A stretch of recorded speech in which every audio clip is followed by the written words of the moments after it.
네, 여러분, 오늘 토요일 날 또 이렇게 주말에 나오시느라고 수고 많았습니다. 우리가 오늘부터 영양고사 모의 시험이 진행이 되겠습니다. 이 모의 시험은 뭐 여러분이 아시는 것처럼 과목이 뭐 어떤 한 과목만 나오는 것이 아니라 우리가 시험에 해당하는 과목이 다 나오니까 여러분들이 문제를 풀면서 이 사실 과목에서 과목으로 지식을 옮겨가기가 쉽지 않습니다. 그래서 그런 부분을 여러분이 익히는 시간이 되겠고요. 이 모의 시험도 마찬가지로 여러분이 현장에 나오시는 분은 나오실 수 있으면 일찍 나오실 수 있으면 본인이 풀어서 저한테 이름 쓰실 필요 없고요. 본인만의 기호를 써서 저기 준비된 거기 봉투에 넣으시면 제가 토요일 날 낸 거는 토요일 날, 일요일 날 낸 거는 일요일 날 여러분한테 첨삭해서 드리니까 그거 여러분들이 확인하시면 조금 더 도움이 될 겁니다. 뭐 여러분한테 여러 번 말씀드렸지만 첨삭할 때 좀 심한 말을 써도 여러분들이 이게 기분 나쁘게 생각하지 마시고 저는 누군지 모릅니다. 누군지 모르고 쓰니까 내가 잘하라고 이렇게 지적하는 거다. 이렇게 생각해 주시면 고맙겠습니다. 뭐 이거는 다 공통적인 얘기입니다만 여러분이 아직도 답안지 작성을 하실 때 글씨를 명확히 안 쓰시는 분이 굉장히 많습니다. 특히 리을자 부분 또 히읗이라고 하는 부분이 대체 히읗인지 알 수가 없어요. 제가 여러분한테 말씀드리지만 그 글씨를 알아볼 수 없으면 점수를 줄 수가 없습니다. 추측해서 주는 게 아니고 이게 그렇게 썼겠지라고 해서 점수를 줄 수가 없는 시험이거든요. 그러니까 여러분이 그런 부분은 좀 신경을 좀 써주시면 좋을 것 같고요. 인터넷으로 들으시는 대부분 분들은 전에 말씀드린 것처럼 여러분이 그 문제에다가 답을 적으셔서 파일로 저한테 메일로 보내주시면 제가 여러분한테 답변을 드리겠습니다. 이 처음 들으시는 분들이 사이버로 있으시다 그러기 때문에 잠깐 메일 주소 여러분한테 말씀드리면 DJN7206으로 하시면 되고요. 여기에 이제 뭐 여러분이 한 메일로 보내셔도 되고요. 아니면 네이버로 보내셔도 됩니다. 이렇게 해서 여러분들이 보내시면 제가 뭐 운이라는 표현은 그렇습니다만 좀 이렇게 시간이 있을 때는 뭐 바로 답변을 드리고요. 아니면 뭐 이틀 정도 걸릴 수도 있다라고 말씀을 드리겠습니다. 네, 그래서 여러분이 그렇게 하시면 되고요. 다만 금요일 날 오후에 보내시는 분은 늦게 갑니다. 금요일 날 제가 퇴근한 다음에 보내는 거는 제가 주말에는 이 강의 때문에 첨삭을 안 하기 때문에 그분들은 월요일 날 와서 첨삭을 하니까 사이버로 보내시는 분들은 그런 거 신경 쓰시면 좋을 것 같고요. 오늘 여러분들과 함께 1번부터 한번 보겠습니다. 영양교사 모의 시험은 여러분이 아시겠지만 16회가 진행이 됩니다. 그 16회 동안 여러분이 여러분의 지식을 잘 확대하시고 과목에서 과목으로 넘나드는 이런 지식의 확대가 이루어지길 바라고요. 그동안 여러분이 준비 굉장히 잘해왔고 앞으로 남은 기간이 90여일 남아 있습니다. 사실은 90여일 동안 여러분이 하루에 4시간만 자도 절대 안 죽습니다. 사람은 독하기 때문에. 그래서 항상 말씀드리지만 뭐 내가 4시간, 5시간 좀 수다 좀 덜 떨고 그렇게 해도 여러분이 누리는 혜택은 영원히 갑니다. 제가 계속 말씀드렸죠. 영양교사가 되면 최소한 뭐 가족은 물론이고 내 그 자녀까지 뭐 아니면 뭐 자녀가 없으실 분도 있으시니까요. 뭐 그건 그렇지만 어쨌든 그 다음 것까지 이렇게 간다. 그런 마음으로 여러분들이 잘 하시면 좋을 것 같고요. 뭐 전혀 우스운 얘기입니다만 이번에 그 아프가니스탄에서 우리가 올 때도 다 이렇게 비행기 태운 분들은 뭐죠? 정부에 도움을 준 분들이죠. 민간 기업에 도움을 준 800 몇 분은 안 데려옵니다. 그분들도 똑같이 위험에 처해 있는데 그게 바로 정부와 민간 기업의 차이입니다. 그러니까 여러분은 공무원이 되는 거기 때문에 그 정도로 공무원 정부 일을 도왔기 때문에 책임감을 갖고 가서 온 겁니다. 민간 기업 도우신 분은 몇 배가 많은데 못 데려온다고 딱 그러잖아요. 그건 기업에서 책임지라고. 그러니까 여러분이 공무원이라고 하는 것은 여러분이 매우 좋은 거다. 그리고 여러분 방학도 있고 하니까 어떤 의욕을 가지시고 좀 공부를 지금도 잘해왔지만 더욱더 열심히 하시면 좋을 것 같습니다. 1번 문제입니다. 여러분한테 제가 말씀드리지만 이 생애 주기 같은 경우는 가장 이번에 중요한 것은 어떤 기준치를 외우는 것보다 그 기준치가 왜 설정이 됐는지를 매우 중요하게 생각한다. 특히 첫 해는 이 기준치가 왜 나왔냐 이거죠. 그 수치에 대해서는 오히려 문제에 적어줄 수가 있습니다. 왜냐하면 그 수치를 원래 문제를 많이 내본 분은 규정이 바뀌면 첫 해 그 규정 바뀐 거를 답안으로 내지 않는 게 원래 기본입니다. 왜냐하면 잘못하면 논란이 있거든요. 예, 그러다 보니까 둘째 해부터 내는 거지 첫째 해부터는 첫 번째 해부터는 내지 않아요, 원래 기본적으로. 그러다 보니까 다만 여러분들이 그런 기준치가 왜 생겼는지, 이 기준치가 설정된 이유가 뭔지 이런 것들을 여러분이 잘 알아야 되겠습니다. 2020년에 신규 설정된 CDRR이죠. 그래서 여러분이 아시겠지만 만성질환 감소를 위한 최저 수준의 섭취량이다. 이렇게 얘기가 우리가 하고 있는 거죠. 사실은 국어적으로는 저는 그쪽에다가 그쪽 하시는 분한테 만성질환 감소를 위한 최저 수준의 섭취량이라는 말이 전 최저라는 말이 틀렸다고 생각하는데 그분들은 그게 그냥 기사가 다 이렇게 나갔기 때문에 그대로 하는 게 맞죠. CDRR에 관한 내용이다. 작성 방법에 따라 기술하시오였습니다. CDRR의 정의를 적용 대상과 만성질환 감소를 모두 연결하여 기술하시오라고 어떻게 보면 답을 다 알려주고 있죠. CDRR 설정의 이후 두 가지를 식생활과 식습관 그리고 특성 만성질환을 각각 포함하여 적으시오라고 나와 있습니다. 여러분이 2번 같은 문제를 보면 그런 생각을 합니다. 여기 쓸 수 있는 답이 엄청 많은데? 예, 그건 여러분 생각이죠. 제가 말씀드렸습니다만 분명히 보건복지부는 이걸 발표할 때, 이 자료를 내놓을 때, 홍보 자료를 내놓을 때, 보도 자료를 내놓을 때 이거에 대해서 명확히 답변했습니다. 그걸 여러분이 써야 되는 거예요. 여러분의 생각을 쓰라는 게 아니에요, 이거는. 논술이 아닙니다. 그렇기 때문에 여러분 이걸 보고 아유 이게 한두 가지야? 내가 써야지.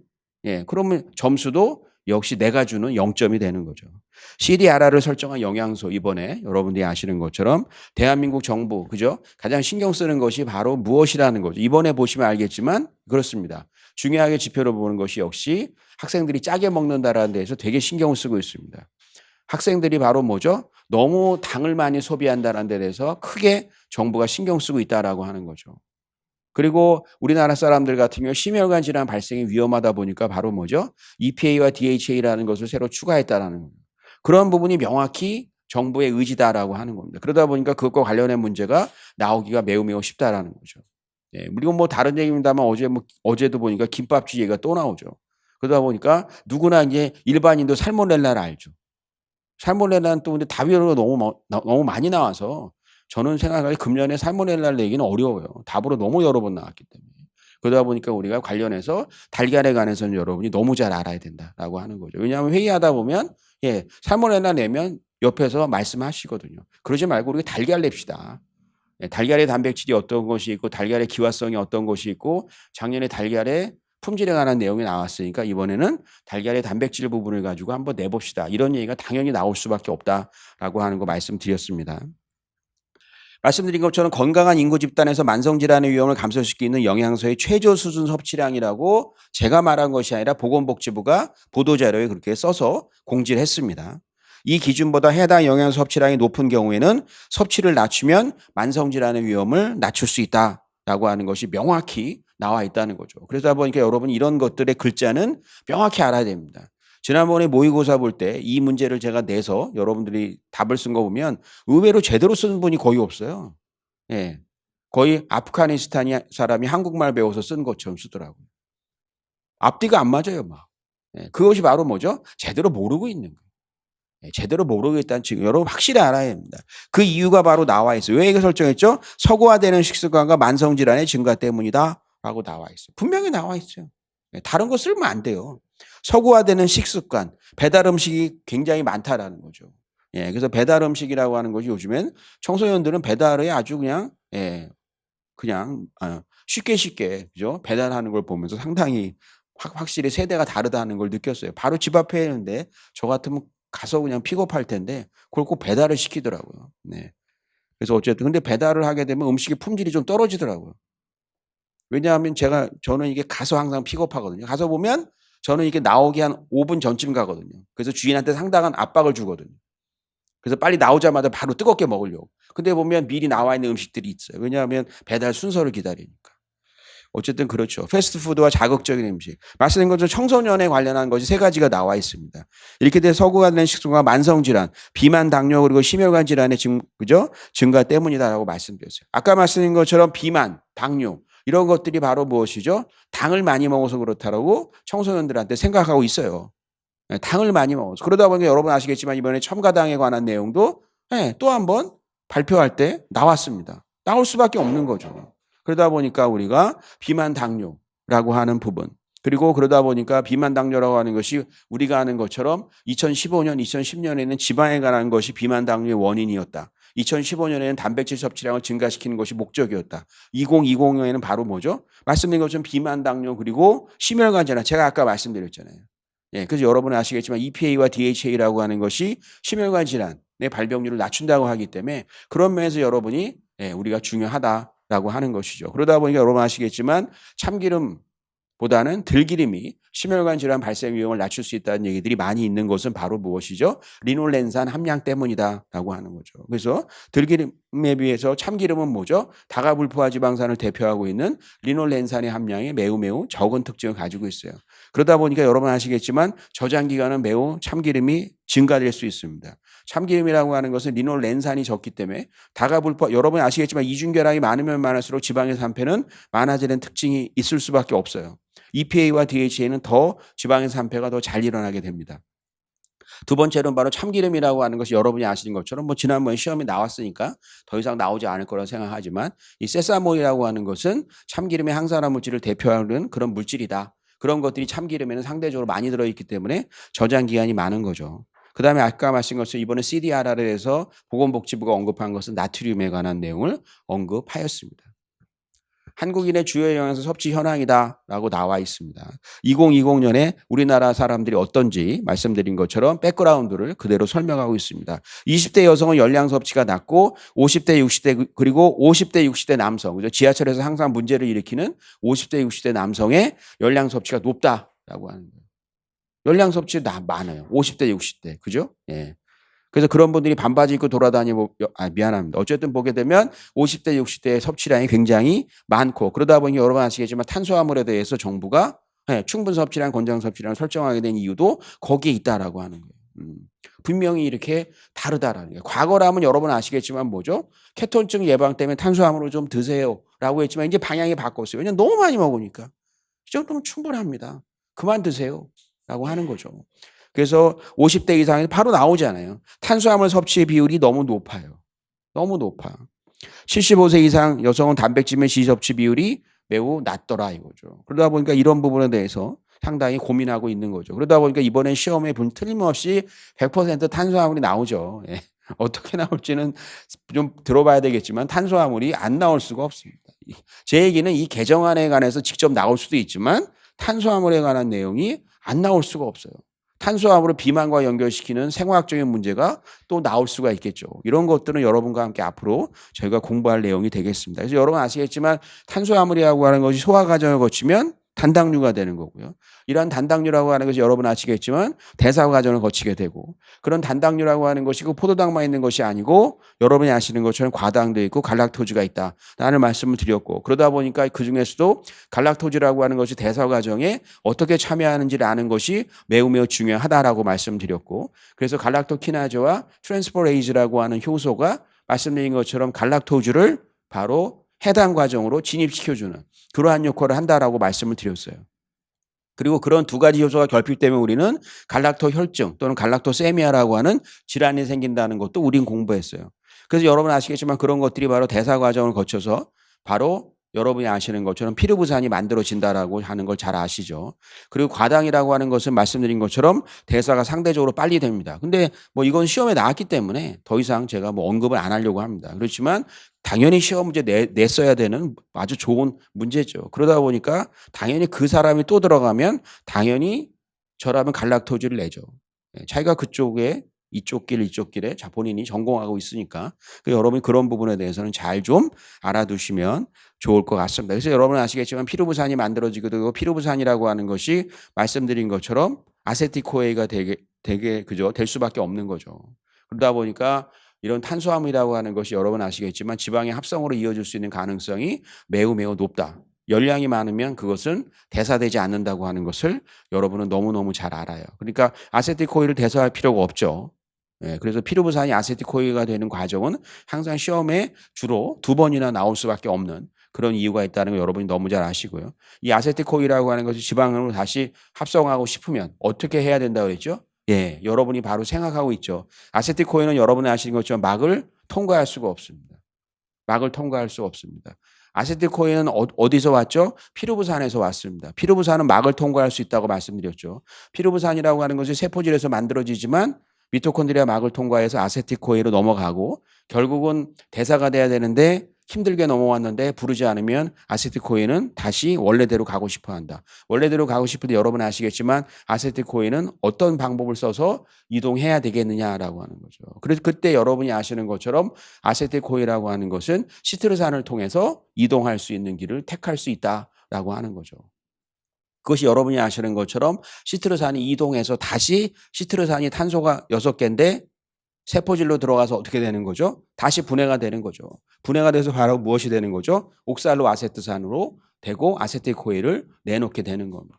그리고 옥살로는 바로 누구를 이용해서 다시 넘어올 수 있는 거죠? 말산을 이용해서 다시 넘어오게 된다라고 하는 것들이 여러분 머릿속에 횡횡 이렇게 돌아가기를 바라고요. 돌아가지 않으면 앞으로 90여일이 남아있기 때문에 그동안 여러분 열심히 하시면 90여일이면 여러분의 현재 점수에서 20점 이상은 변할 수밖에 없습니다. 제가 항상 말씀드리지만 자기가 가장 약한 거 과목에 집중해서 하셔라. 그리고 여러분이 그 예비가 지난주에 이렇게 많이 나왔는데 제가 다 나왔는지까지는 모르겠는데 여러분이 보시면 알겠지만 지역별로 상당히 균등되게 잘 이렇게 나왔죠. 그러다 보니까 여러분이 예비 때는 여러분 아시겠지만 특히 이번에 중요한 건 이제 유치원이 내가 분명히 나온다고 말씀을 드렸고요. 유치원이 몇 명 정도 나왔습니다만 이것이 어떻게 튀어나올 때 어떻게 반영될지 모르겠는데요. 유치원이라고 하는 것이 여러분의 입장에서는 바로 뭐죠? 노타치. 전문용어로 노다지 이렇게 얘기하는 거죠. 그래서 여러분들이 그런 부분을 잘 활용해서 이번에 여러분 열심히 하시기 바랍니다. 제가 항상 말씀드리지만 공부를 내가 열을 더하는 것보다는 인원이 10% 늘어나는 게 월등히 좋습니다.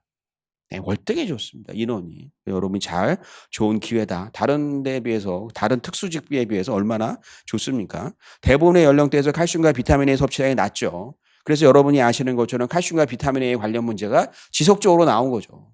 비타민 A라고 하는 것이 왜 그렇게 많이 나오냐. 그것은 바로 이렇게 낮기 때문에 그렇다. 칼슘이라고 하는 것이 굉장히 많이 나오죠. 왜요? 낮으니까요. 낮으니까.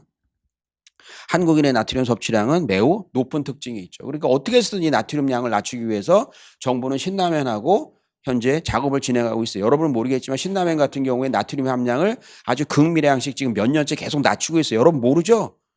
계속 낮추고 있어요. 신라면이 대표니까 선정이 된 거예요. 그래서 나트륨 조금씩 낮춰요. 그래서 6개월, 1년 단위로 조금씩 낮춰요. 그래서 소비자들이 못 느끼면서 적응하게. 이렇게 하는 거죠. 그렇지만 소용없다 이거죠. 왜냐하면 여러분이 자기 전에 또 치킨 시켜서 짬에 그죠? 아주 짠 거에 극치를 이루고 그러다 보니까 새벽에도 깨죠. 그런 특징이 있다라고 하는 겁니다. 어쨌든 나트륨 섭취량에 대해서 상당한 고민거리가 있다라는 거죠. 개정안 설정 배경이라고 분명히 정부에서 발표했습니다. 갈수록 서구화된 식습관으로 인해서 비만, 당뇨로 심혈관 질환이라고 분명히 나와 있습니다. 그러다 보니 여러분 아시겠지만 이번에 식사요법 할 때 뭐죠? 비만, 당뇨, 심혈관 질환 반드시 잘 알아야 됩니다. 시험 문제 내는 방법은 이런 겁니다. 그리고 들어가게 되면 2020 개정안에 대해서 아마 2시간 정도 설명을 할 겁니다. 출제위원들한테. 이렇게, 왜냐하면 출제위원들 중에 이거 개정안 바뀐지도 모르는 분 많아요. 자기 전공하느라고 바쁘라고 이거 바뀐지도 몰라요. 그러니까 2시간 정도 설명해 주거든요. 그러면 이제 자기가 바로 뭐죠? 저기서 좀 내야 되겠네요. 이런 생각이 떠오를 수밖에 없는 거죠. 만성질환의 증가 추세를 고려해서 만성질환 감소를 위한 새로운 영양소 섭취 기준 CDRR을 정부는 제시하였습니다. 만성질환 위험 감소를 위한 섭취량이란 건강한 인구 집단에서 만성질환의 위험을 감소시킬 수 있는 건강한 인구 집단이라고 나와 있어요. 우리 보통 사람이라는 거죠. 만성질환의 위험을 감소시킬 수 있는 영양소의 최저 수준의 섭취량으로 이 기준보다 영양소 섭취가 높은 경우에 이 섭취를 낮추면 만성질환의 위험을 낮출 수 있다라고 하는 거예요. 이것이 바로 정부의 목적이다라는 거죠. 그래서 여러분 아시겠지만 세계보건기구에서 대한민국이 바로 뭐죠? 이런 식생활 개선을 통해서 어떤 체격 조건이나 건강이 세계에서 가장 많이 향상된 나라 1등입니다. 대한민국이. 세계보건기구에서 선정했어요. 그 정도로 이런 거에 대해서 보건복지부 사람들은 아주 자부심이 대단하죠. 그래서 신체의 어떤 키나 이런 것들 크기뿐만 아니라 여러분 아시잖아요. 세계에서 평균 수명이 최고 많아진 나라가 일본, 이태리, 그죠? 그 다음에 우리나라죠. 근데 중요한 건 앞으로 30년 후에 우리가 1등이 된대요. 세계보건기구가 예측해. 왜요? 한국이 이런 걸 굉장히 잘한다 이거죠. 그래서 여러분 아시겠지만 그러니까 여러분이 바로 영양교사가 반드시 돼야 된다 이거죠. 왜요? 수명이 길어지니까. 오래 타먹을 거 아니에요. 예. 저라면 하루에 4시간만 잡니다. 그리고 그러니까 잠은 중요한 게 아니고 사실 수다만 덜 떨어도 됩니다. 멍 때리는 것만 안 해도 됩니다. 예. 그리고 제발 어디로 이렇게 이동하지 마세요, 좀. 그냥 앉아서 하세요. 뭘 여기 이동했다, 저기 이동했다. 예, 공부를. 그게 바로 뭐죠? 평소 때 공부하기가 싫어서 그런 거죠.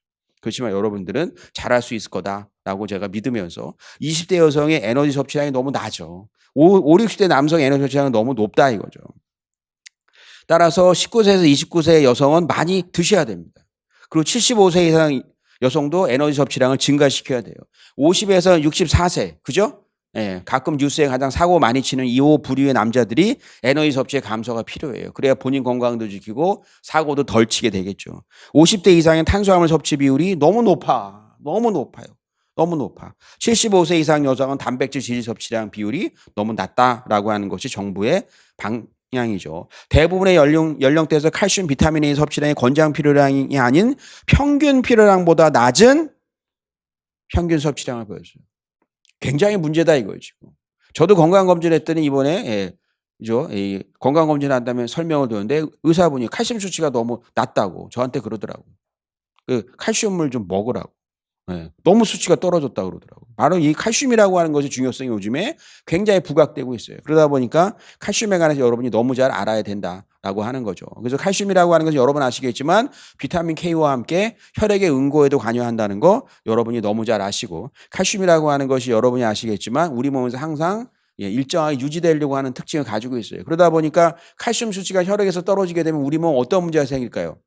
파골세포가 작동하죠. 뼈를 녹이게 되죠.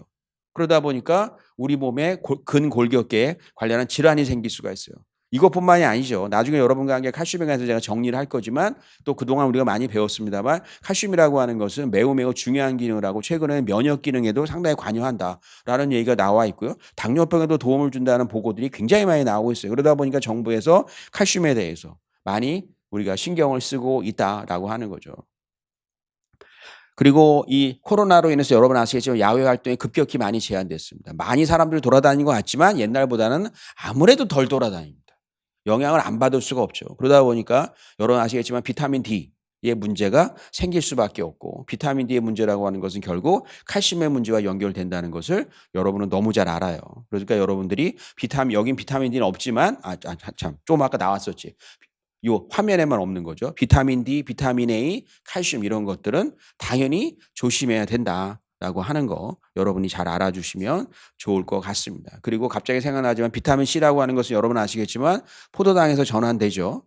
그죠? 그래서 여러분이 아시겠지만 글루콘산을 거쳐서 아스코빅 애시드가 되는 과정이 있다는 거. 그래서 여러분이 그런 부분은 잘 알아주셔야 되겠습니다. 특히 글루콘산 같은 경우는 두부를 만들 때 pH를 떨어뜨려서 응고작용을 통해서 두부를 만드는 그런 특징이 있습니다. 그러다 보니까 여러분 아시겠지만 칼슘을 이용해서 두부를 만드는 것과는 상대적으로 조직감이 좀 부드럽다 아니면 덜 단단하다 이렇게 될 수 있다는 것도 여러분이 아실 것이라고 믿습니다. 실제로 성인 여성의 칼슘 섭취량이 매우 낮습니다. 50세 이상 여성의 골감소증 유병률이 매우 높았다. 따라서 노인들의 경우 보충제를 섭취하는 것도 고려할 수 있으며, 또한 중요한 사실이 나오고 있죠. 남자 청소년의 84%가 거의 다입니다. 84%. 아마 여러분들이 그죠? 11월 달에 영양교사 시험 보는데 84%를 합격시킨다고 하면 지금 지원자가 2배로 늘 겁니다. 자격 있는 사람은 전부 다 지원할 겁니다. 그 정도로 84%면 대부분이라는 거죠. 칼슘 섭취량이 평균 필요량에 미치지 못하고 있다. 사실은 여러분들이 영양교사 시험 볼 때 실제 경쟁률은 2, 3대 1입니다. 실제 경쟁률은. 왜 제가 실제 경쟁률이냐면 시험 보는 사람의 꽤 많은 숫자가 바로 뭐죠? 문제집 보러 오는 분이 꽤 있어요. 경험 쌓는다고. 그 경험을 뭐하러 거기까지 와서 쌓는지야 모르겠지만 와서 시험지 분위기를 익힌다 이거죠. 그런 분들이 꽤 많아요. 그리고 공부 제대로 안 한 분들이 굉장히 많습니다. 여러분처럼 공부를 이렇게 끝까지 한 분들끼리는 경쟁률은 2, 3대 1 수준이에요. 네.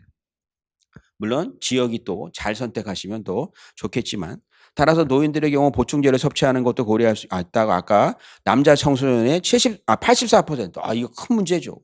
정부의 고민거리가 여기서 드러나고 있는 거죠. 청소년들이 이게 부족하다. 말도 안 된다 이렇게 생각하는 거죠. 전 연령대에서 나트륨 섭취량은 엄청 높습니다.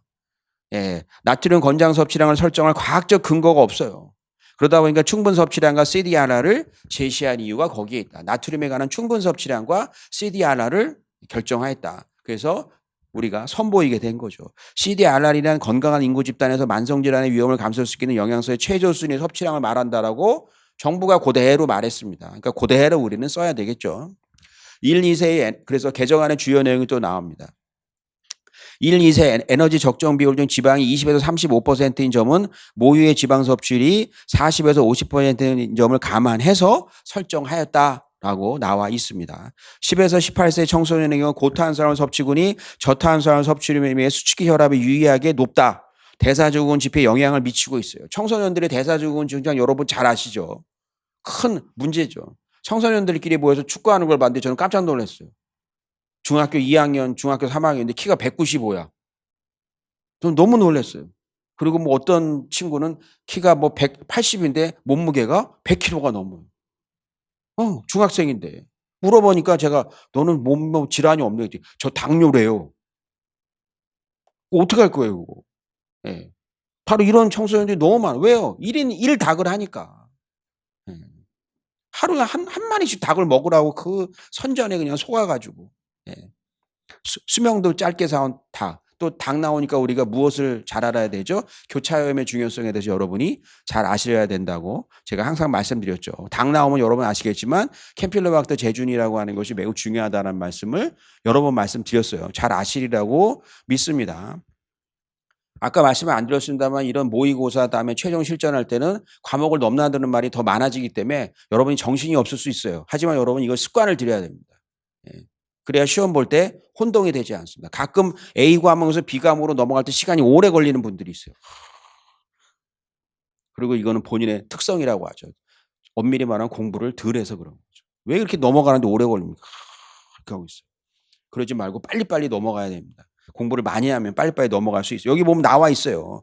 10에서 18세 청소년의 고탄수화물 섭취군이 저탄수화물 섭취군에 비해 수축기 혈압이 높아 말씀드린 것처럼 섭취비를 적재 유지할 필요성이 있다라고 분명히 나와 있습니다. 대사증후군 지표에 영향을 준대요. 지난번에 제가 모의고사 시험 문제 낼 때 왜 이런 그죠? 탄수화물에 관해서 이런 섭취 기준을 설정했냐라고 그랬더니 5년 전 답을 쓰고 있더라고요. 5년 전 답, 10년 전 답이 바로 뭐죠? 케톤증이 발생하고. 그거는 너무 조금 먹었을 때 생기는 거죠. 그죠? 지금 너무 많이 먹어서 생기는데. 케톤증 발생하는 게 틀린 게 아니라 시대에 맞지가 않는 얘기를 하고 있어요. 너무 많이 먹어서 그렇잖아요. 우리나라 사람은 탄수화물 엄청 먹어요. 대한민국 사람들은.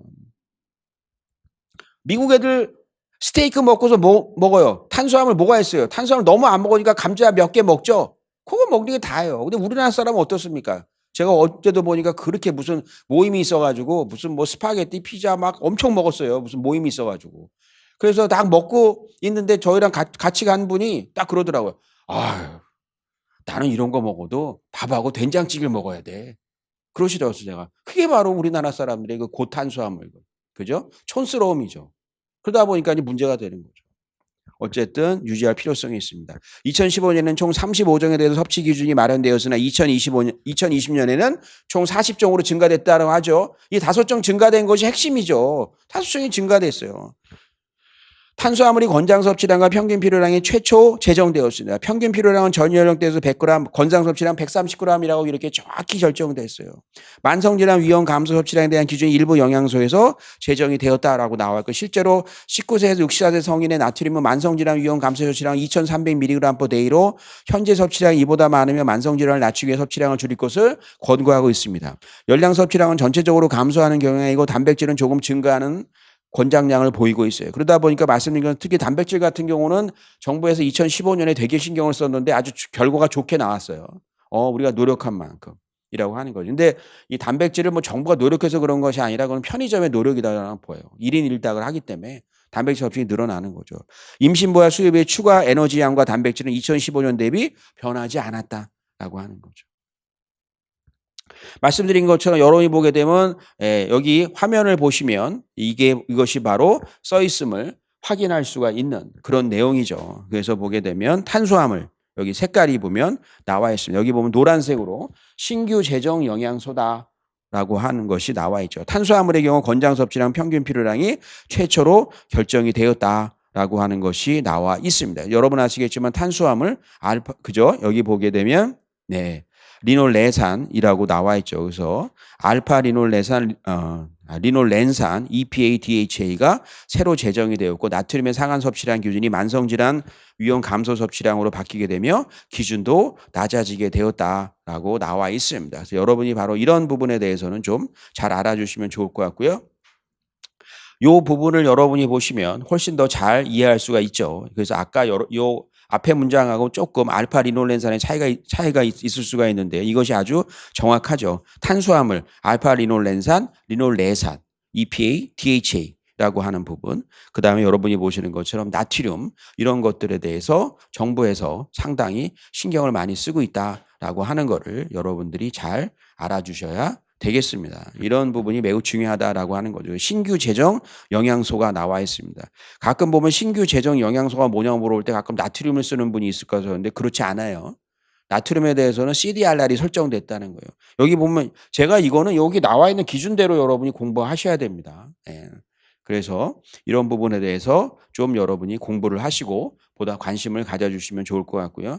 이런 기준치에 관해서는 사실은 물어보는 것보다 이 기준치 숫자를 물어보는 것보다는 뭐라고요? 이 기준치가 왜 만들어졌는지 그리고 그 과정에 여러분은 아시겠지만 리놀렌산, 네. 알파 리놀렌산, 그 리놀렌산이라고 하는 것이 어떤 의미가 있는지 리놀레산이라고 하는 것은 어떤 특징이 있는지 식품학과 연결해서 여러분이 잘 알아야 된다라고 하는 겁니다. 그래서 여러분이 아시는 것처럼 오메가6와 오메가3 그러면서 동시에 바로 뭐죠? EPA와 DHA라고 하는 것이 새로 설정된 이유가 바로 뭐죠? 알파 리놀렌산에서 EPA와 DHA가 합성이 되지 않더라는 원래 전환이 돼야 돼요. 생화학적으로는 전환이 돼야 되는데 전환이 잘 안 되더라 이거죠. 그러다 보니까 여러분과 함께 그 전환이 안 되는 이유에 대해서 생화학적으로 우리가 공부할 수밖에 없는 거죠. 내일 아마 오늘 나오나 내일 나오게 될 텐데 그 이유에 대해서 여러분이 반드시 알아야 됩니다. 그리고 그러다 보면 여러분 그리고 그것이 바로 뭐죠? 레닌전 생화학 책에 나와 있어요. 그래서 제가 하는 거예요. 예, 책에 없으면 할 필요가 없거든요. 책에 나와 있어요. 그러다 보니까 이번에 생화학을 어렵게 낸다고 마음 먹으면 그런 거 물어볼 수 있어요. 그럼 다 걸리죠. 예. 그리고 이거 안 배웠는데 안 배웠죠. 왜요? 축제 가고 졸업여행 가고 휴가 가고 그러니까 안 배웠죠. 근데 중요한 건 뭐라고? 책에 분명히 나와 있어요. 그리고 거기에 관련한 속도 조절 효소가 같은 거 그냥 쓱 물어볼 수 있어요. 왜요? 그것이 속도 조절이 돼서 뭐라고요? 안 만들어지더라 이거예요. 그러니까 당연히 물어볼 수 있죠. 아까 말씀드린 내용에 대해서 한 번 더 반복해 보겠습니다. 20대 여성의 에너지 섭취량이 너무 낮아요. 예. 특히 여러분들 같은 경우도 너무너무 조금 드시는죠. 예. 우리나라 여성분들은 너무너무 조금 드세요. 그랬다가 모았다가 호텔 뷔페에 가면 몰아서 드시고 이런 것들이 아주 그러면서 미안하니까 뭐라 그래요? 나는 위에 주머니가 여러 개야. 치료받아야죠. 어떻게 위가 여러 개예요? 예. 토끼인가? 예. 그래서 저는 토끼가 간을 물속에 두고 왔다는 얘기는 육지에 두고 왔다는 얘기는 처음 들어봤지만 그런 분들은 참 대단하시죠. 예. 제가 어제 점심 식사 아까 말씀한 것처럼 그런 좀 이렇게 스파게티하고 뭐 피자 뭐 이런 거 좀 잘하는 집 가서 먹었는데 깜짝 놀랐어요, 저는. 그 자리에 남자는 저희밖에 없더라고요. 예. 저는 일주일 전에 예약했거든요. 그 대표님하고 같이 가기 때문에 일주일 전에 예약을 했는데 깜짝 놀랐어요, 저는. 11시 부터 와서 여사님들이 진을 치고 계시더라고요. 빈자리가 없어요. 그래서 원래 저희가 방으로 원래 샜는데 유리로 된 방이었는데 원래 저희 뒤쪽에 자리 배정을 안 하겠다고 했는데 자리가 없으니까 나중에 가서 양해를 구하더라고요, 뒤에. 그래서 뭐 저희가 무슨 여기 주인도 아닌데. 그래서 야, 대단하다 정말. 오. 드시는 거 많이 드시던데 왜 섭취량이 낮게 나오죠? 혹시 가짜로 하는 거 아니에요? 2그릇 먹고 반 그릇 이렇게 표시하는 거 아니죠. 그럴 수도 있다고 봐요. 영양소 섭취 기준은 연령별, 성별 에너지 필요 추정량을 제시하여 하루에 필요한 에너지 양을 추정할 수 있다. 대부분의 연령대에서 에너지 필요 추정량과 비슷한 에너지를 섭취하고 있으나 19세에서 29세의 여성과 75세 이상 여성은 보다 많은 에너지 섭취가 필요합니다. 50에서 60세 남성은 뭐라고? 에너지 섭취를 줄여야 되고 특히 무엇을 줄여야 된다? 탄수화물을 줄이는 것이 너무너무 중요하다. 탄수화물이라고 하는 것은 여러분이 아시겠지만 무엇으로 이어지죠? 중성지방으로 이어지게 됩니다. 중성지방으로 이어지면 무엇이 되는 거죠? 콜레스테롤이 만들어집니다. 말씀드린 것처럼 콜레스테롤의 수치가 높아지는 것은 콜레스테롤이 많은 음식을 먹어서 그렇지 않다. 라고 하는 것이 받아들여졌고 제가 뭐 한 2주 전에 무슨 학회에 갔는데 거기서 아예 공식적으로 말하더라고요. 콜레스테롤 많이 먹어서 콜레스테롤 수치 늘어나는 거 아니에요. 인제 벌써 시간이 지나니까 반영이 되죠. 미국에서 나온 발표들이 인제 1 년, 2년 지나니까 발표가 되고 바로 뭐죠? 중성지방 때문에 그렇다. 중성지방이 바로 많아지게 되면 콜레스테롤 수치가 높아지게 된다. 그러다 보니까 한 2-3년 동안 2번이나 콜레스테롤 관련한 문제가 시험에 나올 수밖에 생화학에서 없었죠. 그래서 여러분이 바로 이 콜레스테롤 관련해서는 제가 여러분한테 말씀드렸어요. PLPT나 그죠? 이런 부분에 대해서 LCAT 이런 부분에 대해서 이 HDL이라고 하는 것이 어떻게 그 한마디로 쓰레기 처리를 잘하나, 분리수거를 잘하냐 이거죠. 오늘 새벽에 저희 아파트에서 분리수거를 하는데 제가 이제 저희는 5시부터 분리수거를 해요. 예. 토요일은 5시에 땅 할 때 이제 나가거든요. 이 분리수거할 때 보면 어떤 분은 보면 뭐죠? 아주 쓰레기를 잘 담아 와서 한 카트에 다 싣고 오는 분이 있고 저 같은 사람은 3번이나 왔다 갔다. 왜요? 패킹이 잘못된 거죠. 바로 그것이 HDL이 패킹하는 방법이다. 무엇을요? 콜레스테롤을. 이런 부분을 여러분이 반드시 알아야 된다라고 하는 거고 중성지방염은 여러분이 아시는 것처럼 그렇죠. VLDL과 킬로미크론이라고 하는 것이 어떤 특징이 있는지 외인성이냐 내인성이냐 얘네들이 중성지방을 이동한다는 면에 대해서 여러분이 반드시 알아야 된다라고 하는 말씀 여러분한테 굉장히 여러 번 말씀드렸고 앞으로도 계속 말씀드릴 수밖에 없어요. 대부분의 연령대에서 말씀드린 것처럼 남성은 특히 문제다 이거죠. 그래서 말씀드린 것처럼 에너지 필요 추정량 19세, 29세 2000kcal, 75세 이상 여성은 1500kcal, 50에서 64세는 남성이 2200kcal. 근데 2325나 드시고 있다라고 하는 거예요. 그러다 보니까 75세 이상은 너무 조금 드시고 있죠. 이런 특징이 있어요. 50대 이상은 더구나 탄수화물 섭취 비율이 높고 75세 이상 여성은 단백질 지지 섭취 비율이 낮았다고 결과가 나왔습니다. 영양소 섭취 기준에서 탄수화물 55에서 65%, 단백질 7에서 20%, 예. 15에서 그다음에 지질 3세 이상 15에서 30% 비율로 전체 에너지 섭취하도록 권장하고 있다라고 나와 있습니다. 그런데 우리나라 50세 이상 중장년층의 평균 탄수화물 섭취 비율은 매우 높은 편이고 75세 이상 노년층의 경우 평균 단백질 지지 섭취 비율이 낮은 편이므로 균형 있는 식사가 필요하다라고 하는 것이 정부의 방침이다라고 하는 거죠. 그래서 아까 말씀드린 것처럼 연령별, 성별 평균 에너지 섭취 비율을 봤을 때 지금 보시는 것은 남성 같은 경우 그다음에 어쨌든 탄수화물 섭취 비율이 너무너무 우리나라가 높아요. 75세 이상 여성 같은 경우는 단백질 섭취량이 너무 적고 지방 섭취량도 너무너무 적어요. 그래서 여러분 혹시 어머님이나 그죠? 이런 혹시 이 연령대에 있거나 이러신 분이 있다면 그러기에는 좀 아직 여러분이 너무 나이가 어리시지만 만약에 그렇다면 그죠? 할머니가 이런 연령대에 있거나 하면 이런 부분에 대해서 그죠? 여러분이 좀 신경을 써드려야 돼요. 하겐다즈 아이스크림도 자꾸 퍼드리고 이러면서 여러분이 그런 노력을 해야 된다 이거죠. 대부분의 연령대에서 칼슘과 비타민의 섭취량이 낮게 나왔다라는 거예요. 말씀드린 것처럼 청소년 84%가 자신의 평균 필요량 800mg/day에 미치지 못해요. 네. 그래서 제가 여러 번 보고 그러잖아요. 어떤 수치를 꼭 외우고자 하시는 분은 뭐라고요? 중요한 것만 외우라고. 저는 수치 외우는 데서 수치 외우는 거는 틀리는 사람이에요. 왜요?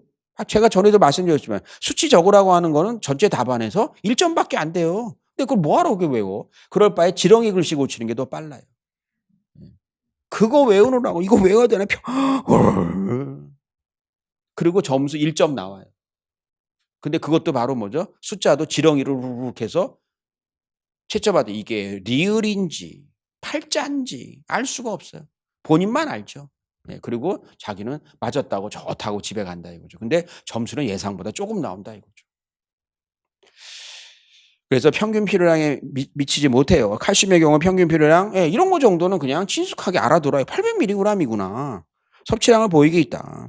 성인 여성에서 섭취량이 낮아 50세 이상 여성의 경우 말씀드린 것처럼 골감소성 유병률이 매우 높게 나오고 있다. 청소년들 같은 경우에 특히 여러분 아시겠지만 뼈가 계속 자라는 청소년들 같은 경우는 여러분 뭐라 그러죠? ALP 수치가 높게 나온다고 하는 거. 그죠? 염기성 인산 가수분해 효소라고 우리말로 부른다고 하는데 알칼린 포스파타제. 여러분 중에 포스파타제라고만 쓰는 분이 있는데 그러면 점수 없습니다. 알칼린이라고 적어야 됩니다. 알칼린 포스파타제입니다. 염기성 인산 가수분해 효소. ALP 수치가 높게 나오는 이유는 바로 뼈와 새로 생성되기 때문이라는 것을 여러분 너무 잘 알고 있죠. 그래서 ALP 수치라고 하는 것은 바로 뭐죠? 간의 질환을 판단하는 데로 사용된다는 거 여러분들이 잘 알고 있으리라고 저는 믿어요. 말씀드린 것처럼 나와 있습니다. 50에서 64세 여성은 뭐라고요? 600mg per day래요. 600mg per day인데 평균 섭취는 이렇게 작아요. 그러다 보니까 이것이 지속되니까 바로 뭐죠? 예, 혈액에서 칼슘 농도가 매우 낮게 나타날 수 있는 그런 경향도 있고, 그러다 보니까 당연히 비타민 D도 함께 영향을 받게 되는 그런 영향이 있다라고 하는 거. 물론 비타민 D 때문에 그럴 수도 있지만, 그리고 여러분 아시겠지만 여성분들 같은 경우는 실내에 많이 있습니다. 예, 그죠? 백화점 주차장에 차를 세워도 어떻게 합니까? 예, 꼭 그 출입구 앞에 세워달라고 그러죠. 좀 이렇게 세우고 걸어가도 되는데 꼭 출입구 앞에 그죠? 그리고 어떻습니까? 이 도어가 이쪽으로 열리면 이쪽으로 내가 열릴 수 있게. 어우 정말.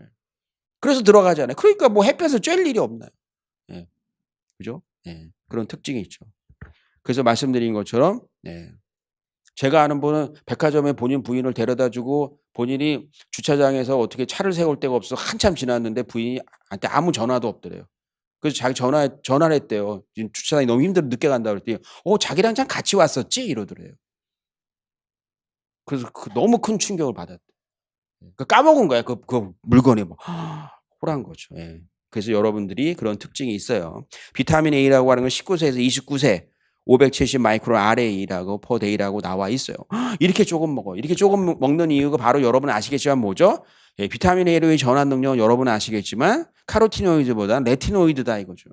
근데 그런 부분에 대해서 우리가 카로티노이드는 비타민 A로의 전환 능력이 매우 떨어지잖아요.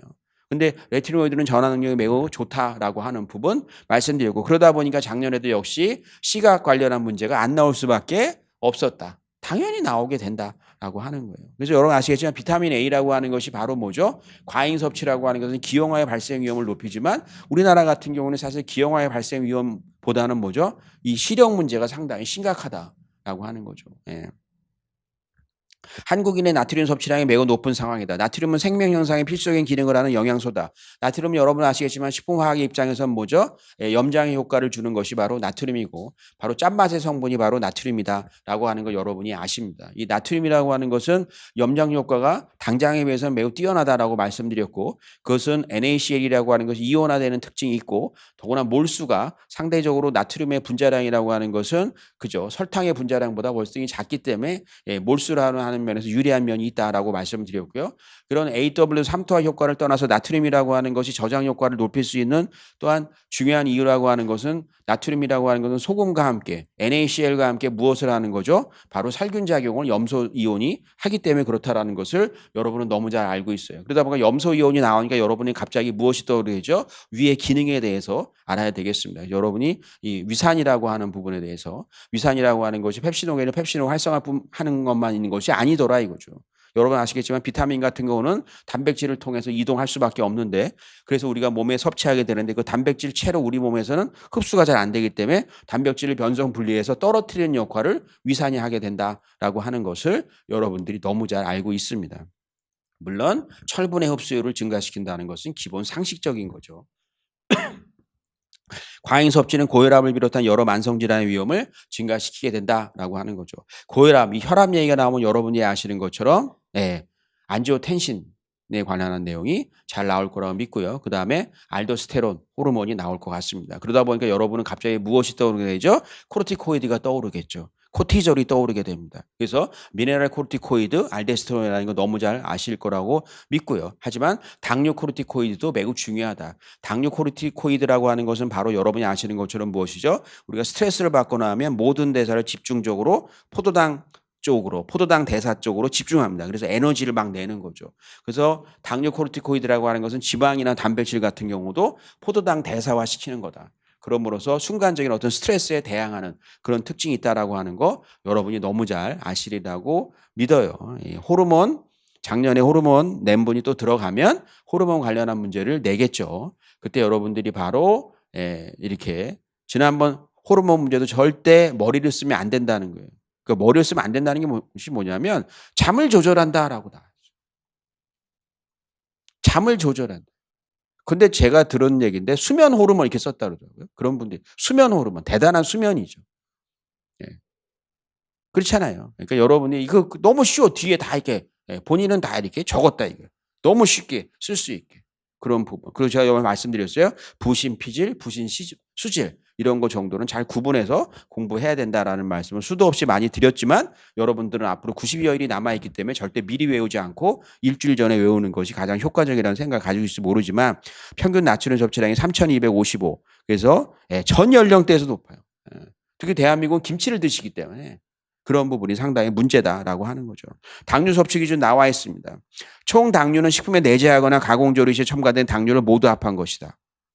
총 당류라고 하는 거예요. 이것도 역시 제가 지난번에 모의고사 시험 문제 냈는데 제대로 쓴 분이 거의 없습니다. 정말 신기하더라고요, 저는.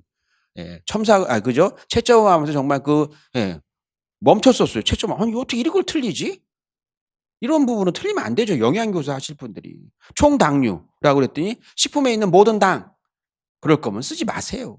식품에 있는 모든 당이 총당류라고요? 총단백질. 식품에 있는 모든 단백질. 그러면 그게 무슨 답안이겠습니까? 식품에 내재하거나 가공조리 시에 첨가된 당류를 모두 합한 것이 바로 총당류다라고 나와 있어요. 첨가당은 식품의 제조 과정 조리 시에 첨가되는 꿀, 시럽, 설탕, 물엿이라고 나와 있어요. 이런 부분에 대해서 여러분이 명확히 알아야죠. 제가 말씀드리지만 그런 수치 기준 외울 여력이 있으면요, 이거나 잘 외우세요. 이런 것들은 여러분 보기에 여기 자료도 나왔어요. 보건복지부 2020이라고 딱 나와 있어요. 얼마나 이게 중요하면 이렇게 딱 나와 있겠습니까? 한국인 영양섭취 기준 당류, 총 당류 섭취량을 총 에너지 섭취량의 10에서 20% 범위로 제한하고 특히 식품의 조림 및 가공 시 첨가되는 총 에너지 섭취량의 10% 이내를 섭취하도록 한다라고 이렇게 나와 있어요. 얼마나 친절히 나와 있습니다. 첨가당의 주요 구분은 설탕, 액상과당 물엿, 당밀, 꿀시럽, 농축과일 주스 이런 것이 있어요. 그래서 여러분 꿀시럽, 설탕, 물리는 대표적인 것이 있다라고 하는 부분에서 여러분이 반드시 알아야 된다. 그리고 제가 여러분한테 말씀드렸지만 설탕의 대체 물질이 어떤 것이 있는지 반드시 알아야 돼요. 설탕에서 유래된 기능성 감미료가 뭔지 반드시 알아야 되죠. 왜요? 이거 나왔으니까. 왜냐하면 출제자라면 이거 제가 말씀드렸잖아요. 처음에 가면 2시간 정도 이거 틀림없이 해요. 설명해줘요. 쭉 하고 자료집을 줘요. 이렇게. 그러면 그 사람들이 이거 10에서 20% 낼까? 이게 몇 년 전에 나왔는데요. 어떡하죠? 그럼 자기가 이제 바꾸죠. 이거 어떡하지? 설탕에 그럼 거의 설탕인 얘기가 나올 수밖에 없는 것이다. 그래서 설탕으로 어떻게 보면 설탕에서 유래된 기능성 감미료 부분 여러분이 그죠? 스쿠알로즈를 비롯해서 이런 부분에서 여러분이 공부를 잘 할 수 있어야 된다라는 말씀을 제가 드립니다. 2번입니다. 2020 한국인 영양섭취 기준 개정안에 관한 내용이다. 새로 제정된 탄수화물에 관한 평균 필요량 권장 섭취량을 단위를 포함하여 각각 적으시오라고 했으니까 아까 여러분이 바로 했으니까 반드시 적었을 것 같고요. 이에 미치친 내용을 설정한 이유를 청소년기와 노년기를 구분해서 설명하라고 나와 있습니다. 새로운 개정안에는 총 당류의 경우는 총 에너지 섭취량이 10에서 20%로 제한하고 첨가당 그죠? 첨가당의 경우에는 총 에너지 섭취량의 10% 이내로 섭취하도록 제한하고 있는데 총 당류와 첨가당의 의미를 기술하시오라고 나와 있습니다. 그래서 말씀드린 것처럼 평균 필요량은 100g이고 권장 섭취량은 130g입니다. 청소년의 경우 고탄수화물 섭취군이 저탄수화물 섭취에 수축기 혈압이 유의하게 높아 대사증후군 지표에 영향을 미치고 있으며 노년의 경우 탄수화물로부터 에너지 비율이 높아 섭취 비율을 적절히 유지할 필요가 있어서라고 제가 얘기했다고요? 아니 보건복지부가요. 분명히 말씀드렸잖아요. 어디 여기 케톤증이 있습니까? 아무 말 안 했어요. 왜요? 너무 많이 드시는데. 너무 많이 드시는데. 평균 필요량이 100g이면 충분하시고 너무 그죠? 많이 드시지 말으라고 이렇게 결정한 거예요. 이렇게 우리가 한 거죠. 총 당류는 식품에 내재하거나 가공 조리 시에 첨가된 당류를 모두 합한 값이다. 첨가당은 식품의 제조 과정 조리 시 첨가되는 꿀, 시럽, 설탕, 물엿 등을 말한다라고 나와 있어요. 그리고 뭐라고요? 에너지 비율이 10에서 20%와 10% 이내로 정해져 있다라고 하는 부분을 여러분이 반드시 자기 걸로 만들어주기를 바랍니다. 3번입니다. 다음은 아미노산에 관한 설명이다라고 나와 있어요. 이번에 그죠? 항상 아미노산이라고 하는 것이 밀 때마다 나오기 때문에 이번에 저는 미는 아미노산이 글리신이죠. 왜냐하면 아미노산이 말씀드린 것처럼 저는 그저 라이신만 내기 뭐하니까 메티오닌 나온다고 말씀드렸고 그러다 보니까 이제는 바로 뭐죠? 글리신이 나올 차례입니다. 사실 순서적으로. 글리신은 너무너무 중요하죠. 그래서 여러분들 중에 답을 쓰고 보면 글라이신 이렇게 쓰는 분도 있는데 모르겠어요. 여러분 개론서에 글라이신이라고 써 있는 책이 있는지 모르겠는데 어쨌든 글리신이라고 하는 표기법 여러분들이 그냥 여러분 물론 개론서에 나와 있는 대로만 외우시면 돼요. 식물성 단백질은 거의 함유되어 있지 않아 동물성 함유질에 다량 함유되어 있으며 특히 뭐라고요? 젤라틴에 25% 있다. 젤라틴 나오는 게 여러분이 바로 뭐죠? 한천과의 비교 관련성은 너무 잘 아셔야 된다라고 하는 거. 그래서 이 한천이라고 하는 것은 여러분 아시겠지만 높은 온도에서 다시 그러니까 이 다시 젤이 형성이 있다 다시 녹아내리기가 쉽지 않아요. 한천은. 그렇지만 젤라틴은 쉽게 녹아버려요. 그러다 보니까 식품에서 쓰는 데는 좀 한계가 있다라고 하는 거. 그래서 한천이라고 하는 것에 대해서 여러분들이 갈락토즈로 구성되어 있다. 갈락토즈라고 하는 기본 단당류로 구성되어 있다는 것을 한천에서는 여러분이 너무 잘 알고 있는 것이고요. 그래서 여러분 아시겠지만 젤라틴 관련해서는 그렇죠. 플로린, 하이드록시플로린, 라이신 이런 부분에 관해서 우리가 공부했기 때문에 그리고 한천과 젤라틴은 전혀 다르죠. 한천은 탄수화물이고 젤라틴은 단백질이니까 뭐 얘는 한마디로 쉽게 말씀드리면 집안이 다른 거예요. 예. 그 한마디로 탈레반과 우리예요. 전혀 달라. 그런 특징이 있는 거죠. 옥시토신 나옵니다. 옥시토신 나오는 게 여러분이 임신 관련한 호르몬이 갑자기 머릿속에 떠오르라고 믿어요. 그래서 여러분이 옥시토신이나 글루타티온의 구성 성분입니다. 그래서 말씀드린 것처럼 식물성 단백질에는 글리신이 별로 없어요. 동물성 단백질이 많이 함유되어 있는 특징이 글리신이고 그러다 보니까 글리신은 여러분 아시겠지만 맛을 내는데도 일부 관여해요. 그러다 보니까 해산물 같은 경우 그죠? 뭐 조개나 이런 데에 아주 그 맛 중에 내는 게 글리신이 영향을 미쳐요. 글리신이라고. 그래서 여러분 아시죠? 글루탐산만 영향을 미치는 것이 아니고 혹시나 제가 왜 이 말씀을 드리냐면 이런 것들이 보기가 나올 때 해산물의 뭐 맛을 향상시키는 이렇게 나오면 학생이 당황하게 됩니다. 맛을 향상시켜? 그럼 글루탐산인데. 근데 여기 보니까 어때요? 이 내용을 보니까 글루탐산이 아닌 것 같은데 맛이니까 어떡하지? 여기서 고민이 생긴다. 그래서 제가 말씀드리잖아요. 글리신은 뭐라고요? 맛을 내는 데 관여한다라고 하는 걸 여러분이 잘 알아야 된다. 옥시토신이나 글루타티온의 구성 성분이라고 하는 부분은 수도 없이 여러분한테 많이 말씀드린 내용입니다. 핵산염기의 구성 성분으로서 동물체 내에서는 세린과의 상호 반응에 의해서 합성되는 특징이 있다라고 하는 거예요. 핵산, 염기, 그죠? 여러분들한테 제가 말씀드렸어요. 퓨린 염기의 구성 성분 중에 하나가 바로 뭐라고요? 글리신이다라고 말씀을 드렸어요. 네. 그래서 제가 말씀드렸잖아요. 맛에 관여한다고 지금. 퓨린 염기가 맛을 내잖아요. 그러니까 제가 말씀드린 것처럼 글리신이라고 하는 것이 맛을 내는데 관여하죠. 핵산 염기의 구성 성분으로서 동물체 내에서는 세린과의 상호 반응에 의해서 합성되는 특징을 가지고 있어요. 그래서 여러분 아시겠지만 이런 글리신이라고 하는 것은 바로 뭐죠? R그룹이 가장 작죠. R그룹이 사실 H이기 때문에 탄소가 2개밖에 없어요. 탄소가 2개밖에 없지만 바로 뭐죠? 탄소 3개인 아미노산, 세린, 시스테인 이런 애들과 상호 전환이 가능한 특징을 가지고 있다는 거. 그러다 보니 여러분 세린 나오니까 바로 뭐죠? 시스타티온이 합성 효소라고 하는 것이 머릿속에 떠오를 거라고 저는 믿어요. 동물체 내에서는 세린과 상호 반응에 의해서 합성이 되는 특징이 있습니다. 그래서 다음 아미노산 설명 중에 답은 바로 글리신이다. 라고 나와 있습니다. 한번 보겠습니다. 가장 간단한 아미노산입니다. 가장 간단하다는 뜻이 바로 뭐죠? 구조가 간단하다는 거예요. 여러분 아시겠지만 얘는 바로 이성질체가 존재하지 않습니다. D형, L형 이런 거 없어요. 이성질체가 존재하지 않아요. 아미노산 중에 비대칭, 여기 나오잖아요. 비대칭 탄소 혼전을 가지지 않은 유일한 아미노산이 바로 글리신이죠. 그러다 보니까 제가 물론 다른 라이신, 메티오닌, 시스테인이 너무 중요한데 시험에 많이 나왔기 때문에 그러다 보니까 제가 글리신은 여러분 잘 알고 있어라 라고 말씀드렸습니다. 핵산의 염기 성분인 퓨린. 아까 말씀드렸죠. 퓨린 염기가 바로 맛을 낸다. 그래서 글루탐산과 함께 글리신이라고 하는 것은 이 조개류 같은 데에 어떤 그 조개 넣고 끓이면 그 느끼는 맛 이런 것들이 바로 글리신이 큰 영향을 주게 되는 이유다라고 하는 거죠. 에너지 대사에 관여하는 크레아틴. 크레아틴 나오니까 여러분이 크레아틴 인산 그죠? 머릿속에 떠오를 것 같아요. 그래서 크레아틴 그 다음에 혈색소, 엽록소, 그리고 비타민 B2의 포르피린 또는 포피린 합성에 관여한다고 수도 없이 그죠? 말씀드린 내용이죠. 그래서 글리신과 바로 숙신산이라고 하는 거. 그래서 이런 포피린 등의 질소가 바로 글리신에서 온다라고 하는 거 여러분이 너무 잘 아시고 그런 탄소 골격을 제거하는 것이 바로 숙신산이다라는 말씀도 여러분에게 드렸어요.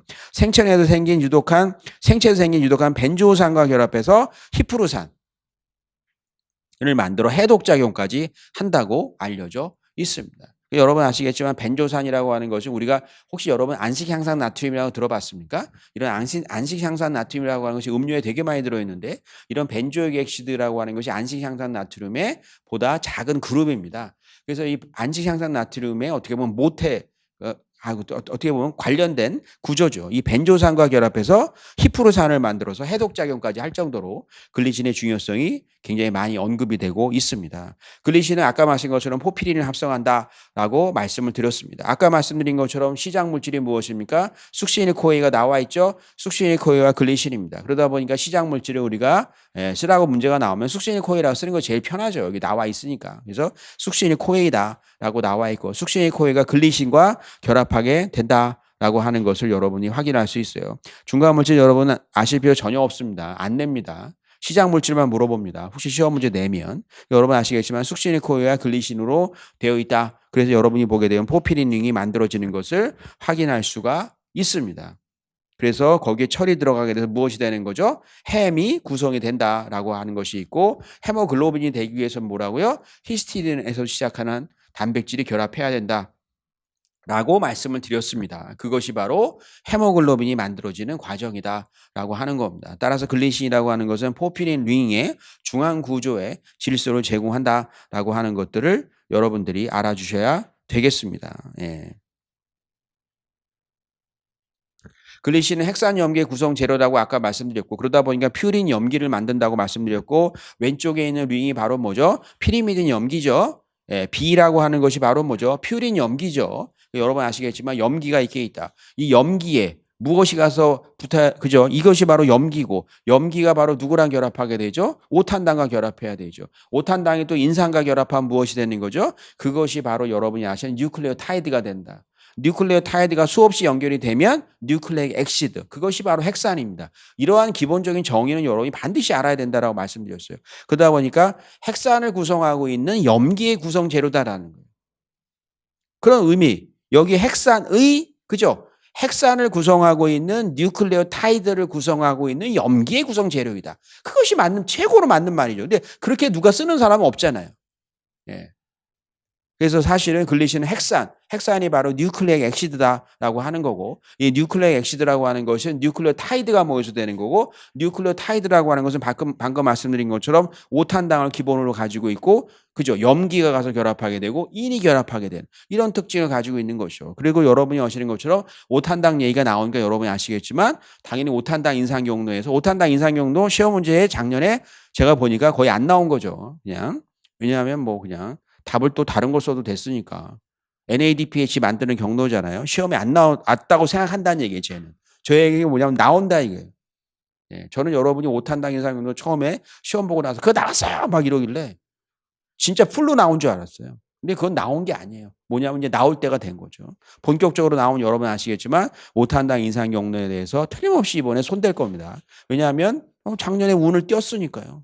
그러니까 여러분들이 바로 오탄당 인상의 속도 조절 단계 반드시 알아야 되고 NADPH가 만드는 경로 1단계, 3단계 그리고 포도당 유긴산이 3분자가 들어간다라고 하는 거 여러분이 너무 잘 아시리라고 믿고요. 과당 유긴산 2분사, 글리사알데하이드 3인산 1분자라고 만들어지게 된다. 토탈 6개의 NADPH가 만들어진다라고 하는 부분도 여러분이 잘 아시리라고 믿어요. 중간에 뭐 끄시를로스 2개, 리블로스 하나 이런 거 물어보기는 아마 부담이 될 겁니다.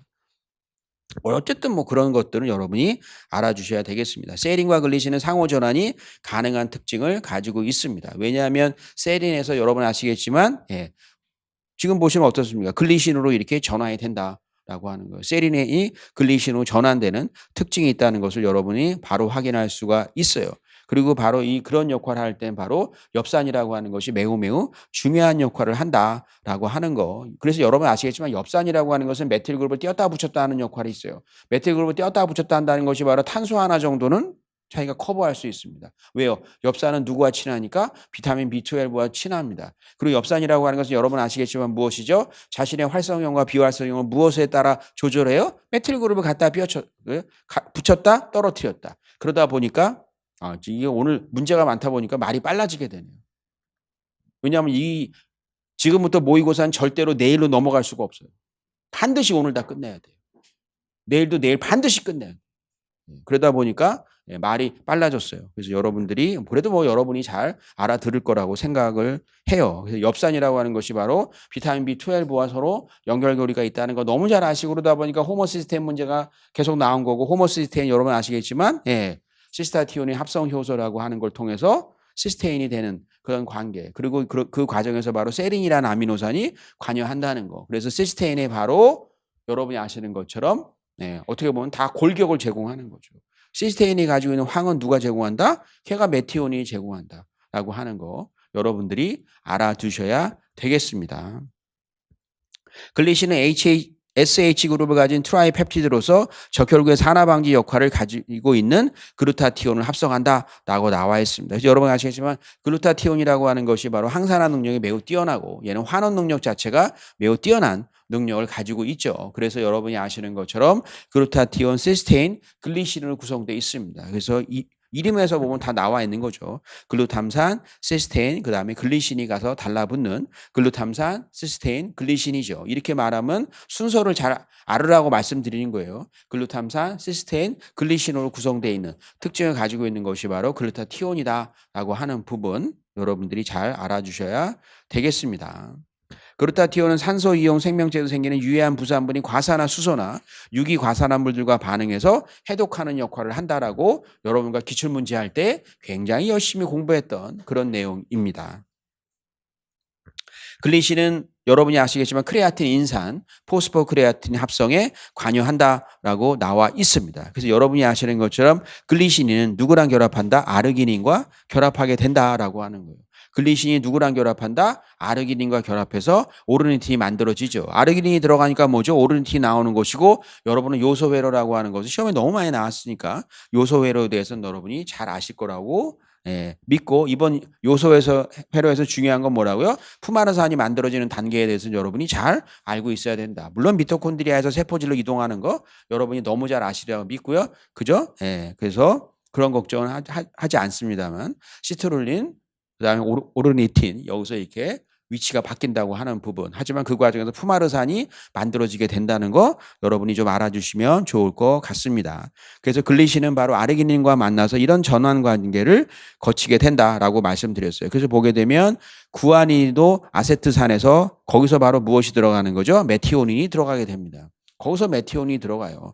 그래서 이런 만들 때 있어서 글리신, 포스포크레아틴, 크레아틴 인산을 만들 때 글리신이라고 하는 것은 아르기닌과 함께 골격을 형성하게 된다 이거죠. 그 골격이 메티오닌이 가서 달라붙는 거예요.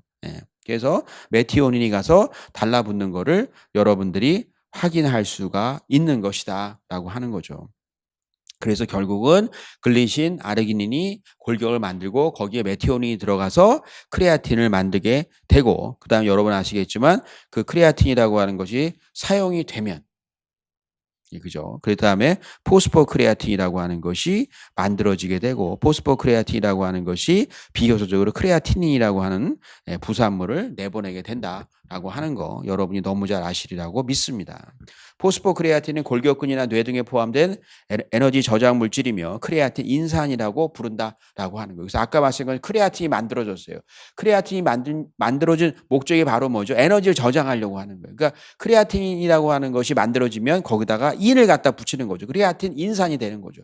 크레아틴 인산이 마시는 것이 에너지를 가지고 있어요. 그 에너지를 쓴 부산물이 바로 뭐죠? 찌꺼기가 크레아틴이라는 것을 여러분 알고 있죠. 그래서 포스포크레아틴, 크레아틴 인산은 아르기닌과 글리신 그리고 메티오닌을 원료로 합성된다라고 나와 있습니다. 그러면 잠깐 쉬었다가 이어서 4번부터 한번 보겠습니다. 수고하셨습니다.